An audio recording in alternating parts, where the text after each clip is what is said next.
Hola, mi nombre es María Teresa Maldonado Barajas y estudio el octavo cuatrimestre de la licenciatura en Derecho y voy a hablar de la importancia de la audiencia constitucional, ya que es considerada la etapa de más importancia del juicio de garantías. Es en esta etapa del juicio donde se desarrollan y concentran los actos procesales que más tienen influencia en cualquier juicio de amparo.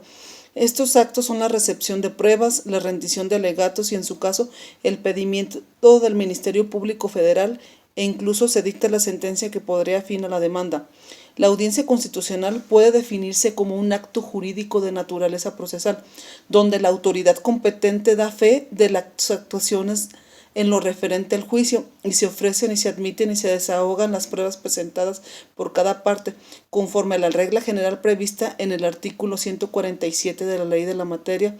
en el auto o acuerdo en que se ordena admitir la demanda de amparo. Debe señalarse el día y la hora para que tenga lugar la audiencia constitucional, a más tardar dentro del término de 30 días, con excepción de los casos en que el agraviado impugna la aplicación de las leyes declaradas inconstitucionales por la jurisprudencia de la Suprema Corte de Justicia de la Nación,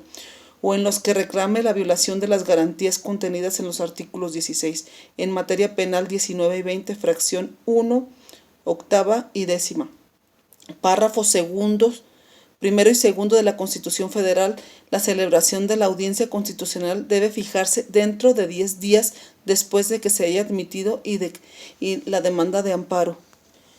En cuanto al desarrollo de la audiencia constitucional, el artículo 155 señala que una vez abierta se procederá a recibir en orden las pruebas previamente exhibidas o expuestas por las partes, o las que en ese momento ofrezcan después de pasar el periodo de alegatos, pero para luego recibir, si es necesario, el pedimento del representante social federal, y termina con la resolución constitucional correspondiente, donde el juez decide si concede o niega el amparo al quejoso, o bien si sobresee el juicio por existir una causa de improcedencia. Es muy común que, una vez asentado lo referente a los alegatos, las partes que asisten a la audiencia se concreten a firmar el acta o diligencia respectiva y queda pendiente el dictado de la sentencia, que suele pronunciarse en 10 días posteriores a incluso meses después, cuando la complejidad de las características del asunto así lo reclamen, o cuando el exceso de trabajo en los tribunales no lo permita. El juez, haciendo uso de sus conocimientos, analizará el escrito de la demanda, el informe de la autoridad responsable y las pruebas desahogadas por las partes en el juicio. Para concluir con una sentencia definitiva, en audiencia decidirá si el quejoso podrá ser amparado por el medio de control constitucional, o en su caso señalar contra qué actos específicos y contra qué autoridad surtirá los efectos del amparo. Por lo tanto, la audiencia constitucional es el acto procesal que se desarrolla en la primera instancia del juicio de amparo indirecto, en el cual son oídas las partes, quienes pueden ofrecer y desahogar pruebas, así como formular sus alegatos antes de que se dicte la sentencia respectiva. Esta audiencia se conceptúa como constitucional en virtud de que en ella se exponen y valoran los elementos necesarios para que el juzgador de amparo pueda pronunciarse sobre la constitucionalidad o inconstitucionalidad del acto reclamado. Es fundamental saber que la audiencia se compone de 3 etapas o periodos. 1 es el periodo probatorio. En esta etapa las partes pueden ofrecer y rendir las pruebas que estimen necesarias para apoyar su dicho,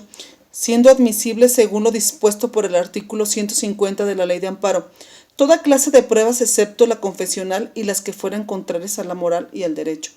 Cabe señalar que, si bien por regla general las pruebas deben ofrecerse y rendirse en la propia audiencia, existen casos en que pueden ofrecerse con anterioridad a esta. Así, por ejemplo, en el caso de las pruebas documentales, esta puede ofrecerse desde el escrito de la demanda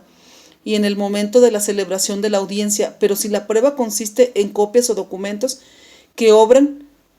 en poder de las autoridades o funcionarios, el quejoso tiene la obligación de pedirlos con antelación para que puedan ser presentados en la fecha de la audiencia constitucional. Por su parte, las pruebas testimoniales y periciales de inspección ocular, toda vez que por su naturaleza requieren de preparación, deben ser anunciadas 5 días hábiles antes de señalado para la celebración de la audiencia.